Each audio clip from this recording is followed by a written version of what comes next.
Hi Taurus, welcome back and welcome to another reading. This will be your general reading for December 2023 for those of you who have a Taurus sun, moon, or rising.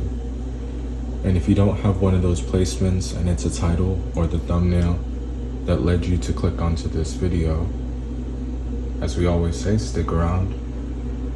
There may be something here for you. If you'd like to support the channel, you may do so by watching an ad when it comes up, and the link to my PayPal is on the different channel pages. All of that aside,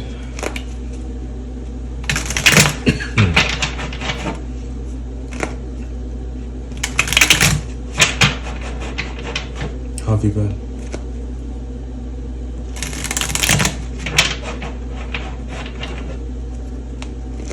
Blessed, I hope. Well,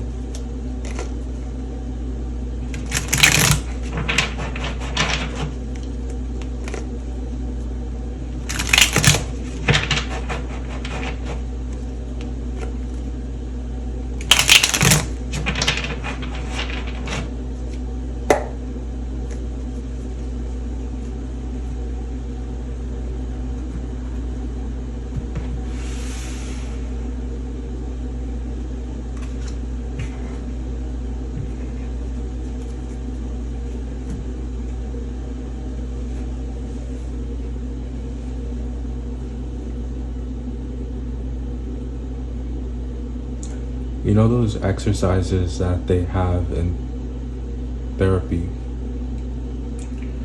The homework they give you that's supposed to help you cement what you talked about in your session. The image that comes to mind, the image that comes to mind is someone standing in the bathroom looking at themselves in the mirror, or any mirror for that matter, doesn't have to be the bathroom one, and examining their features, getting familiar with all the grooves and the layout and the structure of the skin, all of one's features, really taking in what you look like at this point in time. So this is happening on the surface level in that way. And this is also an opportunity to look deeper, to look within and become familiar with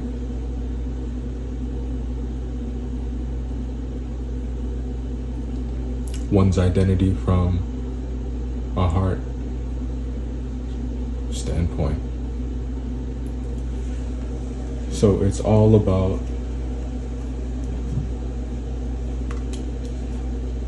your psyche and about your relationship with yourself and about your coping mechanisms and about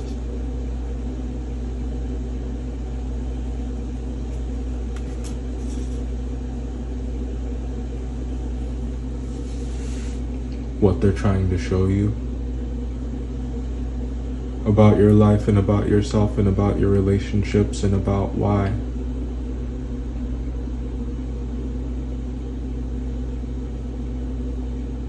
There is an element of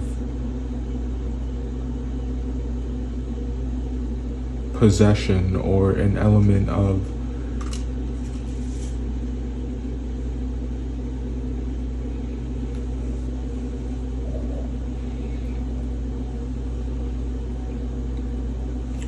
recklessness.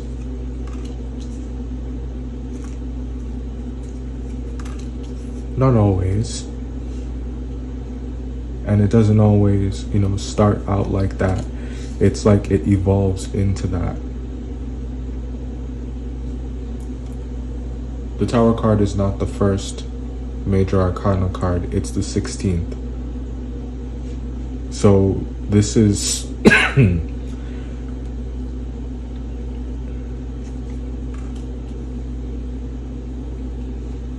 not the kind of thing that happens overnight.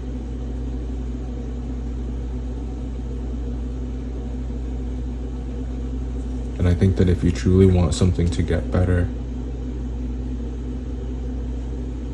like, it's not always quick. And, quick and dirty is not always good.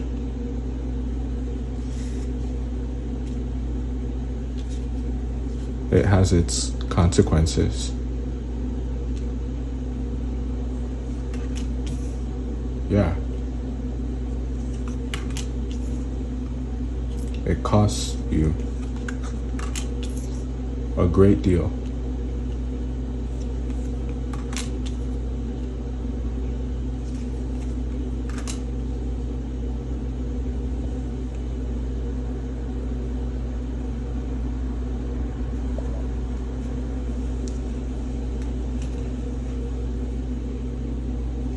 Hold on. So we're back to talk about your cards again, and I've separated them in a way that makes sense to me, in hopes that it'll help you, kind of follow along and see it how I'm seeing it here. We'll take it segment by segment, and we'll start in the top left with the Two of Cups, the Queen of Cups, and the Five of Swords. There's a couple songs that are coming into mind with these three cards. The first one is Why Don't We Fall in Love? I think it's Amory. I could be wrong about that.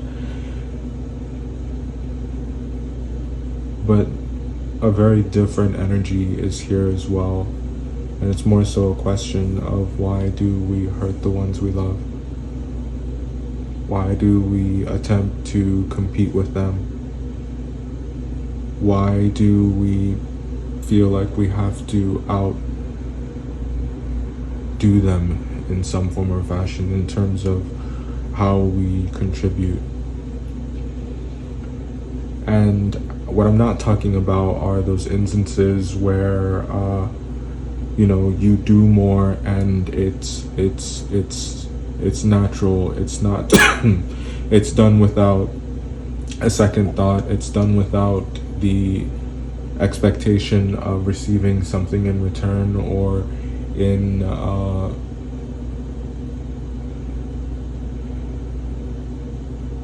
a way that you can feel secure because you're at peace with how much you're giving or how much you show you care.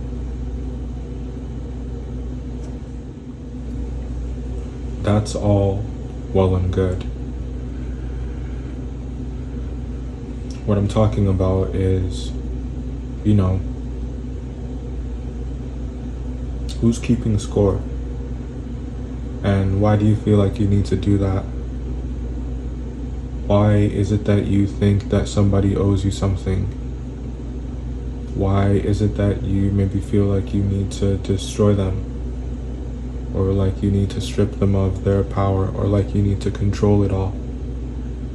Or like you need to be the one who has the final or last say? Or like your voice is the only one that deserves to be heard in the room? Or that there's some kind of special weight or gravitas that you feel as though you have? If any of those questions I just asked triggered you, or you maybe were offended by, please understand that, one, they're rhetorical, and two, if it got a response out of you, an emotional response, I think it's worthy of examination. It's worthy of exploring. And in many ways, you'll find something really, you're going to find something really valuable in that examination, in taking that time. It's going to be so powerful that it has the potential to liberate you, to emancipate you in some ways, because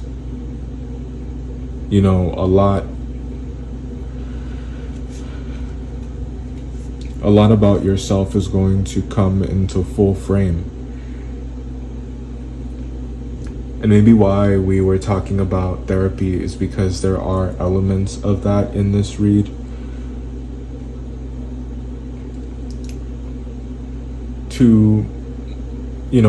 There are two sets of people. I don't think it's either this or that, truly. I think it may even be a spectrum, but I think that, just to keep it simple, there are two sets of people. The set who sees the benefit in doing self-work. So the idea of working with a therapist or a psychiatrist isn't something that is that repels them, because they're they're ready to do that work. They're ready to take responsibility. They're ready to take accountability and to reflect and to figure out their emotional life, because they understand that their emotional faculties have a kind of, they have an impact on their behavior and the way their life is panning out. So there's that set of people, and then there are the set of people who either don't see the value in doing that kind of work, or maybe don't even know that, or think that they have a problem that's worth examining, or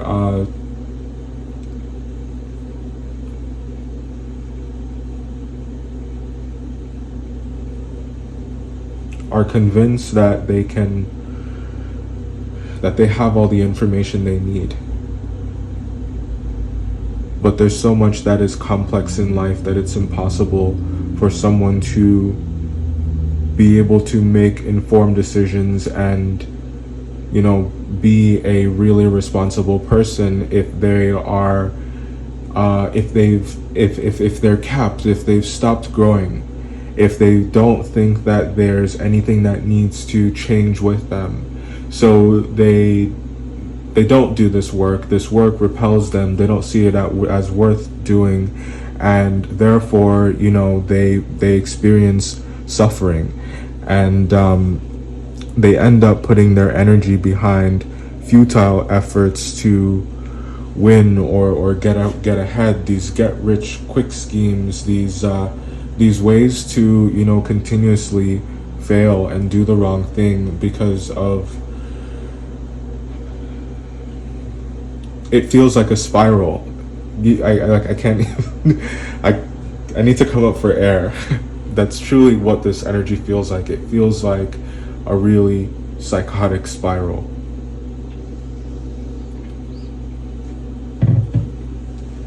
So, there is a, now, where am I going with all of this?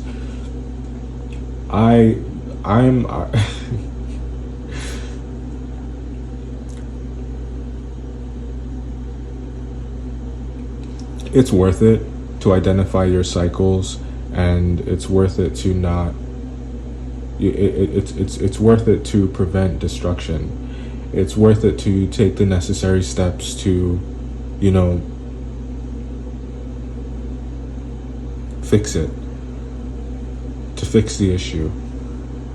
It's always worth it. Then it's worth it. It's worth more to you in the long run than for you to be ignorant.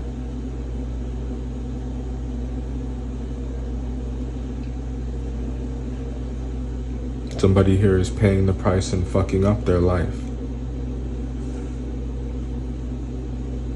And it's done. And there's someone here who has done the work. And because they've done the work, they've paid that particular price. They're set for life.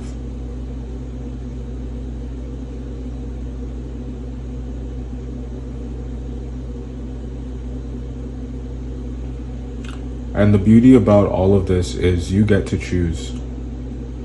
And we spoke a bit about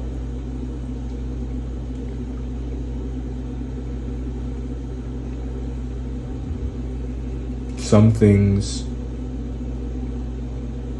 not happening instantly, that they were a build-up, that these particular circumstances were in the making because of what your mind was doing and where your mind was and how you were choosing to show up in this world and the fucked up things that you were okay with doing because you found a way to rationalize them.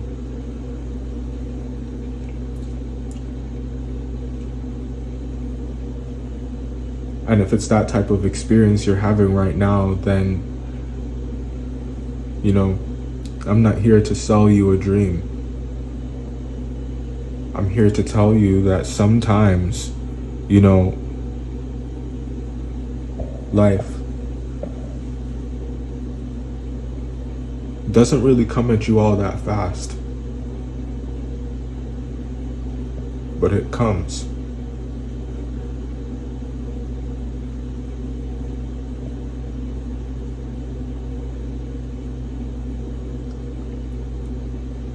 You best be ready. Now the inverse of that, and we're going to keep talking about it on both ends, right? The inverse of that is the current circumstances, the current experience. The upswing is someone who has chosen wisely and has been transformed because of it. And even if your opinion is an unpopular one or your method is an unpopular one, your work and your track record speaks for itself, and your willingness to correct issues, to put fires out, to banish evil.